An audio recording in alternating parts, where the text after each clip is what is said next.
Right. ECU, East Carolina. Eastern Carolina. Pirates. So they've got the 97th ranked recruiting class. So we've broke 100. Down considerably Yes. since the last 5 years. Yes. They are 8th in the AAC. And I don't know. I'm hopeful that this team can start to climb the long road back to winning, but I'm not confident. I think that Mike Houston is a competent coach, The and national championship winning coach. yes, at JMU.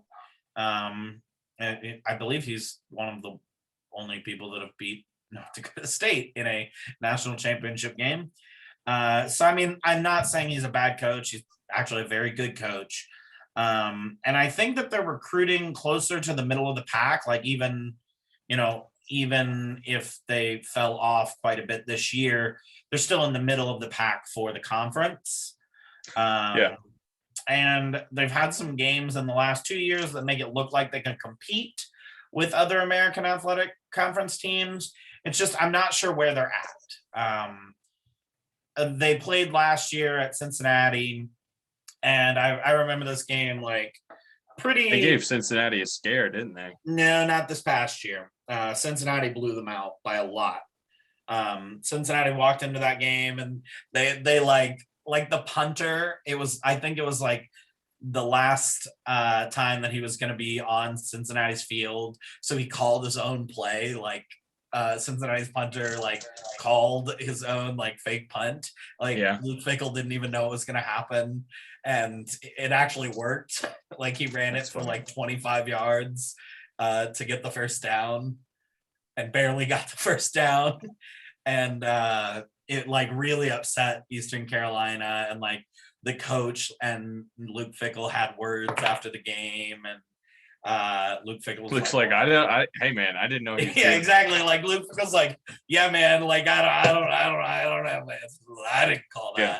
But then there was like multiple times, like there were a couple 90-yard runs that UC made in that game for touchdowns, and it was one kid, he was a freshman, was just put in the game to like run out the clock, and rattled off a 97-yard touchdown. And it's like, well, at this point, stop them. Like you can't complain about losing if you can't stop a freshman from running, or a punter for running 20 yards. I'm sorry, but and it's like that kind of attitude that kind of gets me thinking like maybe this team isn't where it needs to be. I'm not optimistic on East Carolina. I think they're pretty much the worst team in the AAC right now. It's them or South Florida, in my opinion. They're both in a pretty rough state. And you think about it, East Carolina just 4 or 5 years ago was like, or a little bit more than that. They were like one of the most exciting offenses in the country. Yeah, I can't remember his name, but they had that lefty quarterback who threw for a bunch of yards. They had Zay Jones, who went on to the NFL to do nothing, but he's still like set up. Yeah, I mean, they were a solid team. I think that they also have like the facilities that they should be recruiting very well. Their stadium is one of the nicest stadiums in the American. They have they're in a good location. They're in Carolina. Like there's recruits to be had in that area. Yep. And like I don't know why they're not doing well. They should be, but they aren't. I feel a little bit more optimistic than you just because of Mike Houston, but that only gets you so far. Yeah. Interesting start to their schedule this year. They play the game in Charlotte at Panthers Stadium against Appalachian State, which is a fun game. Then they play South Carolina at home, which is another fun game. At Marshall, and then Charleston Southern finishes off their non-conference schedule. They open home to Tulane. Then I think there's a chance they could beat South Carolina. I mean, yeah. I think South Carolina's that bad. I definitely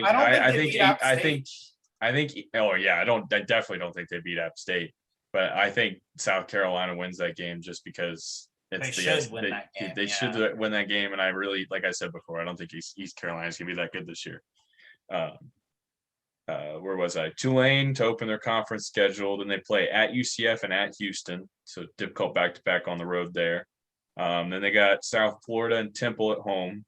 So nice little break. Their schedule sets up nicely for them to get their wins, easy wins, and then they go on the road to Memphis and then at Navy, and then they finish the season home to Cincinnati. I think that's going to be a potential letdown game for Cincinnati. You better hope that they got the AAC wrapped up by that point. I am hoping that they will, but last few times UC has played at East Carolina, they have escaped by the skin of their teeth. Is that the game I was thinking of in 2019? Yeah. Is that when East Carolina gave them a scare? Okay. Yeah, East. Well, it was in 2018 and 2019. Okay. They gave them a scare because 2018, I think, was the season that UC was playing in Paul Brown Stadium because their stadium was under construction, and then 2019 they played at Eastern Carolina, and both of those games ended up being decided by a field goal to like end the game. It was like a walk-off field goal on both. Yeah, I think I remember watching the 2019 game. Yeah, I've watched both those games. And background for anyone that hasn't watched, I know this conference probably better than any of the other conferences because I've watched all of these teams play Cincinnati over the last 3 years pretty closely. So